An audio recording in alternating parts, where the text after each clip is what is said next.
तो दोस्तों आज की इस वीडियो में हम पूर्ण घन जांचना सीखेंगे। पूर्ण घन यहाँ पर हमारा दो क्वेश्चन दिया गया है। पहला नंबर जो क्वेश्चन है यहाँ पर देखिए, पहला नंबर क्वेश्चन है 512 कि इसको जांचना है क्या ये पूर्ण घन है, अगर है तो कैसे पूर्ण घन है। दूसरा नंबर है 600, इसको भी जांचना है कि क्या यह भी पूर्ण घन है, अगर है तो कैसे है। तो देखिए, पूर्ण घन का जांच करने के लिए हमको इसका घनमूल निकालना होगा। तो सबसे पहला नंबर क्वेश्चन क्या है, 512, इसका हम घनमूल निकालेंगे, तत्पश्चात हम पूर्ण घन का जांच करेंगे। तो यहाँ पर देखिए, हमारा जो पहला नंबर क्वेश्चन था 512, इसका हमको घनमूल निकालना है। तो घनमूल कैसे निकालते हैं, तो घनमूल में क्या होता है ना कि इसको कटाया जाता है। कटाते कैसे, यहाँ पर देखिए, हमको 512 का घनमूल निकालना है। तो कटाते हैं, कटाते कैसे, कम संख्या से कटाने का प्रयास करते हैं। यानी कम संख्या, कम संख्या का मतलब क्या आप एक से कटाएंगे, नहीं, एक से नहीं कटाया जाता है। कम संख्या का मतलब कि घनमूल के भाषा में या गुणनखंड के भाषा में कम संख्या जो है ना 2 है, यानी 2 से आप कटाएंगे। और 2 से कब कटाएंगे, जब इस संख्या के अंत वाला जो नंबर है ना यह सम संख्या रहे या 0 रहे। अगर यहाँ पर 0 है या सम संख्या जैसे 2, 4, 6, 8, 10, तब वो जो है 2 से पूरी संख्याएं कट सकता है, यानी कट जाएगा। तो देखिए, इसमें अंत में क्या है, 2 है ना, तो 2 जो है एक सम संख्या है, तो ये 2 से कट जाएगा। तो हम यहाँ पर लिखेंगे 2, यानी हम यहाँ पे लिखेंगे 2।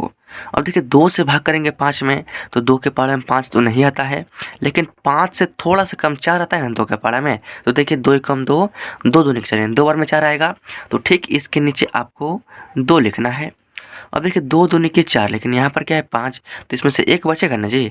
तो उस 1 को इस 1 के पहले लगा देंगे, तो इस जगह 11। और 2 से भाग करेंगे 11 में, क्या 2 के पारा में 11 आ जाए तो ठीक है, नहीं तो 11 से थोड़ा सा कम, 11 से ज़्यादा नहीं होना चाहिए 2 के ही पारा में। तो देखिए, 2 कम 2, 2 दूनी के 4, 2 तीन के 6, 2 चौके 8, 2 पंजे 10, 2 छक्के 12, 2 के पारा 6 पर पढ़ेंगे तो 12 हो जाएगा, जो कि 11 से ज़्यादा हो जाएगा। तो हमको 11 के बराबर या 11 से कम लाना है। तो 2 पंजे 10, यानी 5 बार में 10 आएगा, जो कि 11 से थोड़ा सा कम है, तो हम यहाँ पर लिखेंगे 5। अब देखिए, 2 पंजे 10, लेकिन यहाँ पर 11 आ रहा था ना, तो इसमें से 1 बचेगा, तो उस 1 को इस 2 के पहले लगा देंगे, तो ये हो जाएगा 12। अब 2 के पारा में 12 जो है ना 6 बार में आता है, क्योंकि 2 छक्के आपका यहाँ पर 12 होता है। अब देखिए, हमारे यहाँ पर कटने के बाद 256 आ चुका है। तो इसको मैंने जैसे यहाँ पर लाइन खींचा है ना, वैसे ही आपको यहाँ पर भी एक लाइन खींच लेना है। अब देखिए, इसको भी कटाना है, और तब तक कटाना है जब तक अंत में 1 ना आ जाए। यानी कटने के बाद आपको नीचे में 1 आ जाना चाहिए, वहाँ पर आपको रुक जाना है। तो देखिए, इसको कैसे कटाएंगे, इसको किस संख्या से कटाएंगे। तो देखिए, इसका अंत में क्या है, 6 है। तो मैंने कहा था कि सम संख्या जैसे 2, 4, 6, 8, 10, यानी जिसमें 2 से आसानी से भाग लग जाए, तो अगर अंत में रहता है वह संख्या सम संख्या, तो ये नंबर 2 से पूरी कट जाएगा। तो इसमें क्या है, 6 जो कि सम संख्या है, तो ये भी आपका 2 से कटेगा। अब देखिए, 2 के पारा में 2 है एक बार में, 2 के पारा में 5 नहीं, लेकिन 5 से थोड़ा सा कम 4 है 2 के पारा में। 2 के पारा में 4 कितने बार में है, 2 कम 2, 2 दूनी के 4, यानी 2 बार में 4 है।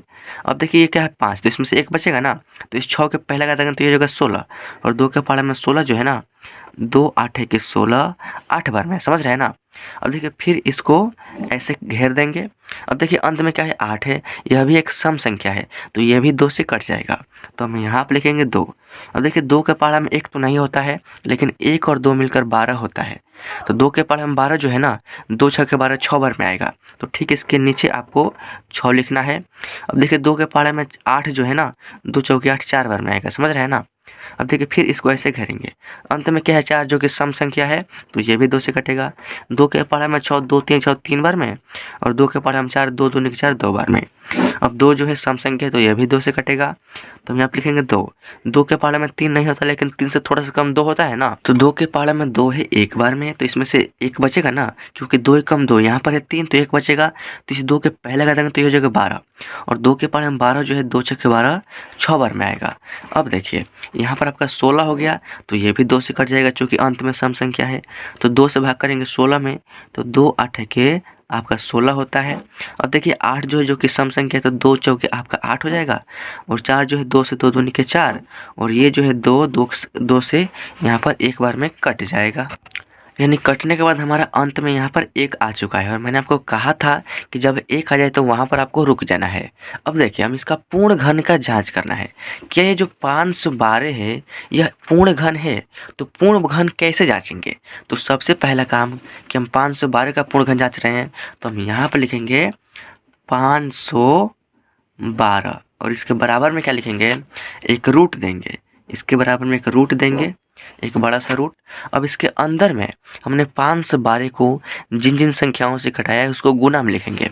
तो देखिए हमने 2 से कितने बार घटाया, तो यहाँ पर देखिए 2 से 1 बार, 2 बार, 3 बार, 4 बार, 5 बार, 6 बार, 7 बार, 8 बार, 9 बार, यानी 2 से हमने पूरे 9 बार घटाया है। तो हम क्या करेंगे, यहाँ पे देखिए ये जो 512 है ना, ये घनमूल हम निकाल रहे हैं तो यहाँ पे देंगे रूट और यहाँ पर घनमूल का मतलब यहाँ पर 3 देंगे।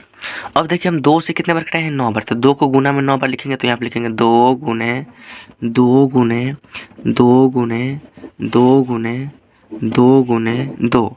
अब यहाँ पर एक और रूट देते हैं। अब देखिए 2 2 4 2 6 हो गया, 2 गुने 2 गुने 2 ये 9 हो गया। अब देखिए ये जो घनमूल हमने निकाला ये पूर्ण घन है कि नहीं, इसको कैसे जांचेंगे? तो देखिए इस घन यानी 3 का मतलब होता है कि 3 संख्याओं के समूह के बदले हम एक संख्या बाहर निकालेंगे और शर्त है कि तीनों संख्याएं एक जैसा यानी एक ही नंबर होना चाहिए। तो यहाँ पर देखिए 2 यहाँ पर भी 2 है, यहाँ पर भी 2 है, तीनों एक जैसा है और 3 संख्या के बदले हम यानी 3 समूह में से 1 2 बाहर निकालेंगे। फिर देखिए यहाँ भी 2 की संख्या 3 है तो हम यहाँ से भी 1 2 बाहर निकालेंगे और यहाँ भी 3 2 है तो इसमें से भी हम 1 2 बाहर निकालेंगे। अब देखिए 2 दूनी के 4 और 4 दूनी के 8, ये तो आपका 8 आंसर हो जाएगा। लेकिन 3 3 का समूह बन रहा है तो ये जो है एक पूर्ण घन है, यानी जैसे 3 3 का समूह बनेगा तो ये आपका पूर्ण घन हो जाएगा, क्योंकि और भी कोई 3 4 5 संख्या नहीं बच रहा है, जो कि यहाँ पर बिल्कुल सही आंसर हमारा 8 हो चुका है। अब देखिए जो हमारा दूसरा नंबर क्वेश्चन यहाँ पर 600 है, इसका हमको क्या निकालना है, पूर्ण घन का जांच करना है और सबसे पहले घनमूल निकालेंगे अभाज्य गुणनखंड विधि से। तो हम यहाँ पर लिखेंगे 600 और इसका हम घनमूल निकालना स्टार्ट करेंगे। तो देखिए इसके अंत में क्या है, 0 है तो ये जो है 2 से कटेगा। 2 के पारा में 6 आता है 3 बार में, ये डबल 0 उतर जाएगा।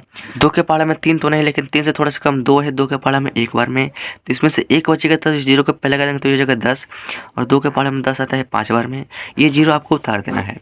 अब देखिए फिर अंत में 0 है तो फिर से 2 से कटेगा। 2 के पारा में 15 नहीं, लेकिन 15 से थोड़ा सा कम 14 है, 2 के पारा में 14 है 7 बार में, तो इसमें से 1 बचेगा तो 0 के पहले कर देंगे तो ये जगह 10 और 2 के पारा में 10 है यहाँ पर 5 बार में। अब देखिए 75 हो गया, तो ये जो है अंत में ना ही कोई 0 है और ना ही कोई सम संख्या है, तो ये जो है 2 से नहीं कटेगा।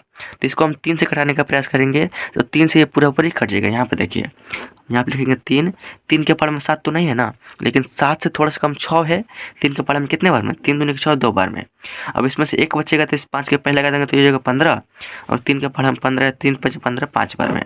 अब ये देखिए 25 हो गया, तो ये जो है 3 से नहीं कटेगा, क्योंकि 3 के पारा में कहीं भी 25 नहीं है या 3 के पारा में 2 और 5 नहीं है, तो ये 3 से नहीं कटेगा। ये कटेगा 5 से, चूंकि 5 के पारा में 25 है 5 बार में और ये 5 भी 5 से कट जाएगा यहाँ पर 1 बार में। हम यहाँ पर घनमूल निकाल रहे हैं ना, तो यहाँ पर हम देखेंगे क्यू यानी 3 देंगे और 600 का निकाल रहे हैं तो यहाँ पर हम 600 लिखेंगे और बराबर में यहाँ भी एक घन देंगे। अब देखिए हमने 600 को कितने बार किस संख्या से घटाया है, तो 600 को 1 बार 2 से, 2 बार 2 से, 3 बार 2 से और 1 बार 3 से और 2 बार 5 से घटाया है।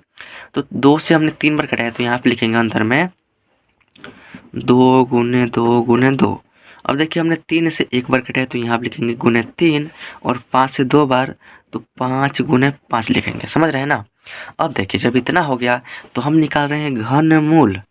तो घनमूल का मतलब है कि 3 संख्याओं जो कि एक जैसा होना चाहिए, तो 3 संख्याओं के समूह में से एक समूह यानी एक संख्या जो है बाहर निकलेगा, यानी 3 2 के बदले 1 2 बाहर। अब देखिए ये 3 है और यहाँ पर डबल 5 है, तो हमने घनमूल निकाला है यहाँ पे। तो घनमूल का मतलब है कि अगर ये 3 है ना, तो और 3 की संख्या और यहाँ पर गुने 3 होता, यानी 3 की संख्या 3 होता, तब हम उस समूह में से एक समूह यानी 1 3 बाहर निकालते। लेकिन यहाँ पर सिर्फ एक ही 3 है और सिर्फ यहाँ पर 2 ही 5 है, और एक 5 रहता तो 3 5 के बदले हम 1 5 बाहर निकालते हैं। तो ये जो है 3 संख्याओं का समूह नहीं बन रहा है, तो ये जो है एक पूर्ण घन नहीं है। समझ रहे हैं ना। तो हमारा आंसर क्या होगा, तो हमारा आंसर होगा 2 और यहाँ पर घन में होगा आपका यहाँ पर 3 और गुने 5 और गुने 5 और यही हो जाएगा आपका इस क्वेश्चन का आंसर।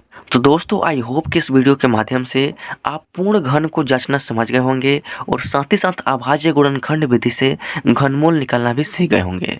तो अगर वीडियो अच्छा लगा तो वीडियो को लाइक कर दीजिएगा, चैनल पर नहीं तो सब्सक्राइब जरूर कीजिएगा ताकि अगले वीडियोज का नोटिफिकेशन आपको मिले और आपकी जो मैथ की तैयारी है ना हमेशा चलती रहे।